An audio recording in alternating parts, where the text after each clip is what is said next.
Hello বন্ধুরা, আমরা কেমন আছেন? আশা সবাই ভালো আছেন এবং সুস্থ আছেন। বন্ধুরা, আমি প্রায় 2 সপ্তাহ ধরে ভিডিও দিতে পারি নাই আমার ব্যক্তিগত কাজের জন্য। তো আমি আবার আপনাদের সামনে সরকারি নিয়োগ বিজ্ঞপ্তিগুলো নিয়ে আসছি। তো আজকে থেকে কিন্তু রেগুলারলি আমি প্রতিদিন ভিডিও দিব। তো আশা করি আপনারা আমার সাথে থাকবেন।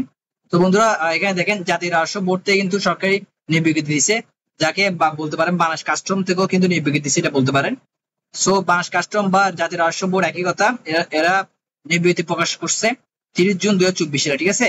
এটা কিন্তু এই ভিডিওর শেষ তারিখ কিন্তু 21 জুলাই। আমি আপনাদেরকে ভিডিও শেষে বলবো। তো অনেক দিন সময় আছে, আবেদন করতে পারবে। এটা দিছে হচ্ছে 30 জুন 2024, ঠিক আছে। তো এখানের মধ্যে কিন্তু 43 জন মানুষ নেবে, একটাই পোস্ট, ঠিক আছে। তো এখানে সকল জায়গায় আবেদন করতে পারবেন, সবাই আবেদন করতে পারবেন, নারী পুরুষ সবাই আবেদন করতে পারবেন। এসএসসি এইচএসসি পাস হলে আবেদন করতে পারবেন। তা আবেদনের ঠিকানা, তারপর ছবি সাইজ কেমন হবে, আবেদন শেষ তারিখ ও শুরু তারিখ, তা আবেদন ফি কত, সব কিন্তু বিস্তারিত আলোচনা করবো এই ভিডিওতে, ঠিক আছে। তো এই ভিডিওর শুরুতে শেষ পর্যন্ত দেখবেন। আর আমার চ্যানেলটা যারা সাবস্ক্রাইব করেন আজ পর্যন্ত, আমার চ্যানেলটা সাবস্ক্রাইব করে দিবেন। আর পারলে ভিডিওটা শেয়ার করবেন, কারণ এই ভিডিও অনেকে লাগবে। তো বন্ধুরা, কথা না বেরিয়ে চলুন এই ভিডিওটা পড়া যাক। দেখেন, আগে বললাম এখানে কিন্তু একটাই পোস্ট আছে, সেটা হচ্ছে অফিস সহায়ক, ঠিক আছে। এখানে 8,250 থেকে 20,010 টাকা স্যালারি দিচ্ছে। গ্রেড 20 স্যালারি অনুযায়ী, এটা সরকারি স্যালারি অনুযায়ী আপনাকে স্যালারিটা দিবে।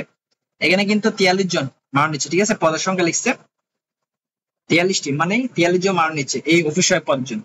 শিক্ষা যোগ্যতা কি করছে দেখেন, প্রশিক্ষিত বোর্ড হতে মাধ্যমিক স্কুল সার্টিফিকেট, মানে এসসি হলে কিন্তু আবেদন করতে পারবেন, বা সমানে পরীক্ষা উত্তীর্ণ হলে আবেদন করতে পারবেন। মানে এসসি হলে কিন্তু আবেদন করতে পারতেছেন। যে সকল যারা প্রার্থীগুলো আবেদন করতে পারবে: ঢাকা, গাজীপুর, মানিকগঞ্জ, মুন্সিগঞ্জ, নারায়ণগঞ্জ, নরসিংদী, গোপালগঞ্জ, মাদারীপুর, শহীদপুর, এখানে যেসব জেলা আছে তারা কিন্তু আবেদন করতে পারবেন। জেলাগুলো পড়ে নেবেন।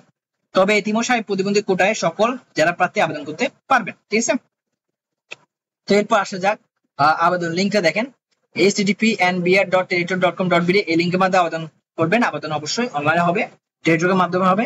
আবেদন শুরুর তারিখ দেখেন 7 জুলাই 2024 সালের সকাল 10টা বাজে। আর আবেদন শেষ তারিখ হচ্ছে, যেটা বললাম সরি, আমি 21 জুলাই বলছি, 21 জুলাই না, আবেদন শেষ তারিখ হচ্ছে 28 জুলাই 2024, ঠিক আছে। তাহলে আরো বেশি সময় পাচ্ছে, বিকাল 5টা বাজে, ঠিক আছে।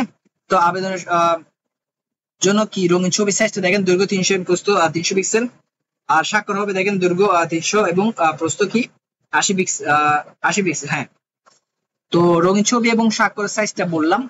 এখন হচ্ছে আমাদেরকে ইম্পর্টেন্ট কথা বলতে হবে, আবেদন ফি নিবে কত। 1 নম্বর, যেটা একটা পোস্ট আছে সেটার জন্য আবেদন ফি, যেটা অফিসের পদ সেটা আবেদন ফি নিবে 112 টাকা। 112 টাকা সাধারণত অফিসের পদের জন্য আবেদন ফি নেয়। তো এই আবেদন ফি নিবে 112 টাকা, এটা ব্যাট সহ। এই টাকাটা কিন্তু 72 ঘন্টার মধ্যে জমা দিতে হবে টেলিটককে। তো টেলিটকের মাধ্যমে আবেদন ফিটা জমা দিবেন, ঠিক আছে। এটা আবেদন ফর্ম ফিল আপ করার পর 72 ঘন্টা শুরু হবে, ঠিক আছে। এরপরে দিলে কিন্তু আপনার আবেদন ফর্ম শুরু করলো, আপনার আবেদন ফর্ম কিন্তু ওরা গ্রহণ করবে না, ঠিক আছে। এটা হচ্ছে টেলিটকের সিস্টেম। তো প্রথম SMS আর দ্বিতীয় SMS এর মাধ্যমে দেখেন এখানে লিখে দিছে আবেদন ফিটা কেউ টেলিটককে জমা দিবেন।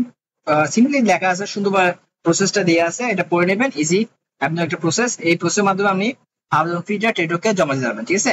কিন্তু আবার বলে যাচ্ছি 72 ঘন্টার ভিতরে কিন্তু জমা দিতে হবে, ঠিক আছে। তো বন্ধুরা, এটাই ছিল জাতীয় রাজস্ব বোর্ড থেকে বা বাংলাদেশ কাস্টম থেকে লেটেস্ট নিয়োগ বিজ্ঞপ্তি। এটা নিয়ে বিস্তারিত আলোচনা করছি।